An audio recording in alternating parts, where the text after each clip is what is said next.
Bueno, nosotras vamos a hablar del diseño editorial. Para ello vamos a tratar su origen, donde inicia como diseño editorial, pero un poco más de antecedentes, y vamos a explicar qué es y para qué sirve. Como primer antecedente tenemos la invención del papel en China. Mientras que en Europa seguían escribiendo en pieles de animales, China ya lo había usado durante 1000 años. Durante ese tiempo, China y Corea empezaron a desarrollar maneras de imprimir en papel, dando así lugar a la silografía, un tipo de mecanismos de tipos móviles de madera. La silografía dio paso al siguiente invento, la imprenta moderna, desarrollada por Johannes Gutenberg, quien pertenecía a una familia de metalúrgicos. Pudo desarrollar unos tipos móviles pero de metal, los cuales resultaron ser más efectivos. Gutenberg creó los moldes para las letras del alfabeto, para después adaptarlas con prensas que se usaban para exprimir jugo de uva, a lo que llamó galera de composición, y ahí acomodaba las letras para presionarlas en el papel que estaban en una plancha. Esto se hacía en cada página. Los tipos móviles son la aportación más grande de su invento, los cuales fueron usados todavía 4 siglos después para la impresión de libros.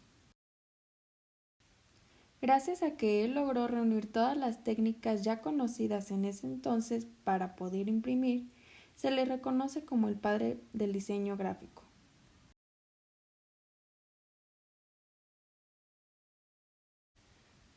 Aquí tenemos unas imágenes. Una es el mecanismo inventado por Gutenberg, así era como se veía. Por el otro lado tenemos a la Biblia de Gutenberg, la cual presentaba técnicas mixtas. Tenía técnicas modernas, pero al igual tenía algunos aspectos medievales. Por ejemplo, una vez que se imprimía, el trabajo se completaba añadiendo las mayúsculas, los colores, los ornamentos y las ilustraciones manualmente. La ilustración también se le considera parte de la historia del diseño, ya que se utilizaban para adornar las páginas de los libros. Algunas veces tenían ilustraciones que iban acorde con el texto, pero también algunas letras tenían decorados.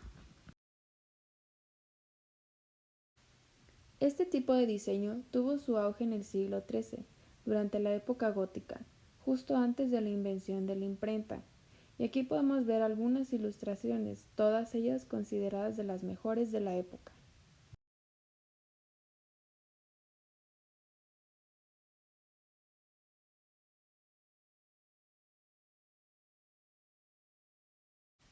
Como antecedente principal, tenemos la escuela Bauhaus, creada por Walter Gropius en el año 1919.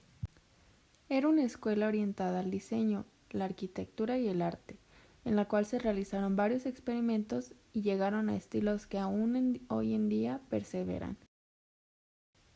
En ella se desarrollaron muchos artistas, diseñadores, arquitectos, etc., pero de entre los más importantes para el diseño encontramos a Herbert Bayer, que gracias a sus aportes se manifestaron diferentes tipos de tipografías. Él trabajó mucho tiempo para la escuela y diseñó material gráfico como publicidad. Otra de las aportaciones más importantes surgidas en esta escuela ha sido el libro Sistema de retículas de Joseph Müller-Brockmann, el cual es una referencia hoy en día para todos los diseñadores.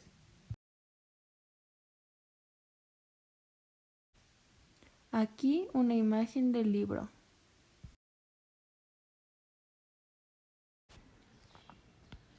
El diseño editorial es una rama del diseño gráfico, el cual se encarga del diseño, maquetación y composición de publicaciones tales como revistas, periódicos, libros, arte de tapa en discos, entre más cosas. Sirve para cautivar la mirada del público. Es imprescindible para la realización de determinados recursos de comunicación escrita, necesario para que el impreso se vea bien, tenga buena legibilidad, sea dinámico y coherente con el contenido del texto y el público al que está dirigido.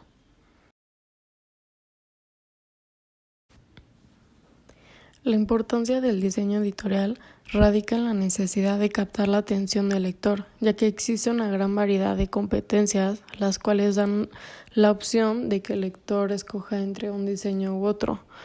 Por tanto, la importancia del diseño editorial es que se convierte en un elemento diferenciador del producto.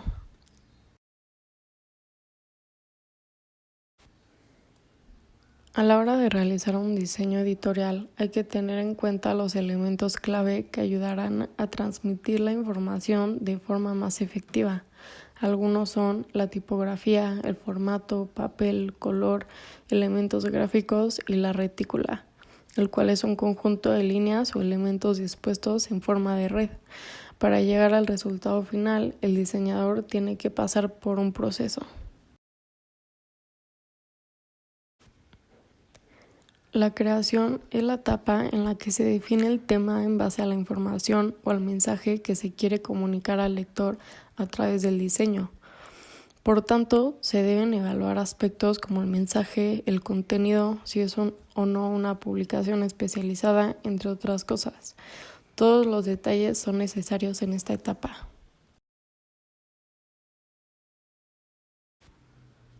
El segundo paso es la edición, el cual comprende los distintos elementos gráficos que se incluirán en una publicación. En esta fase, por tanto, se dará forma al tipo de tipografía que se va a usar, el tipo de papel, el formato o la retícula, entre otros.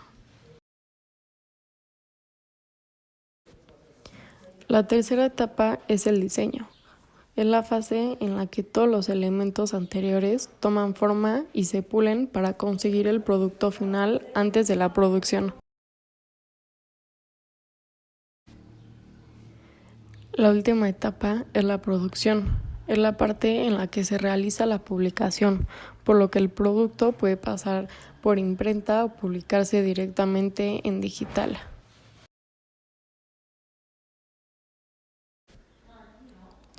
En el mundo de la industria de diseño editorial, es muy común que los editores cometan errores, los cuales puedan arruinar la calidad de la publicación. Pueden ser errores básicos hasta los más complejos.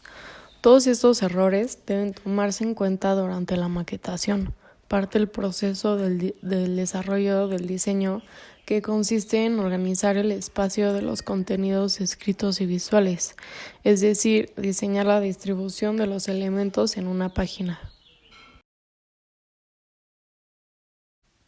Una viuda es cuando la primera línea de un párrafo se encuentra al final de una página o columna de texto.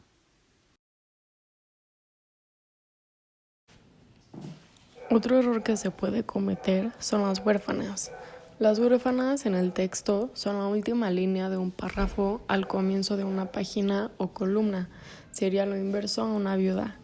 En caso de encontrarnos en un texto complejo donde es imposible completamente deshacernos del error, siempre será preferible que dejemos una línea huérfana antes que una viuda.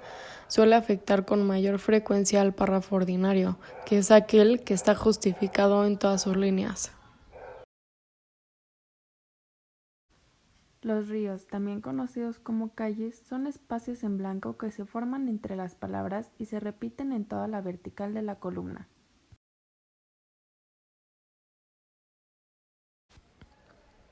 La línea corta, también llamada ladrona, cuando ocupa menos de 5 caracteres, es aquella línea que ocupa menos espacio que el blanco de la sangría, que, aunque por lo general solo afecta la primera línea del párrafo, en ocasiones esta se extiende a un conjunto mayor de líneas. Este primer caso es el más común. Podemos ver infinidad de libros donde hay una línea corta. Es incorrecto formar líneas consecutivas que repitan palabras o sílabas iguales, unas debajo de las otras. Se debe evitar este problema sobre todo al inicio y al final de la línea de texto. Hay muchos otros ejemplos más, como abusar de los textos en cursiva, de no tener un texto alineado, entre otros. Un diseñador debe considerar muchos aspectos al momento de diseñar un texto, ya que está en sus manos la experiencia del lector. Eso es todo por nuestra parte. Muchas gracias.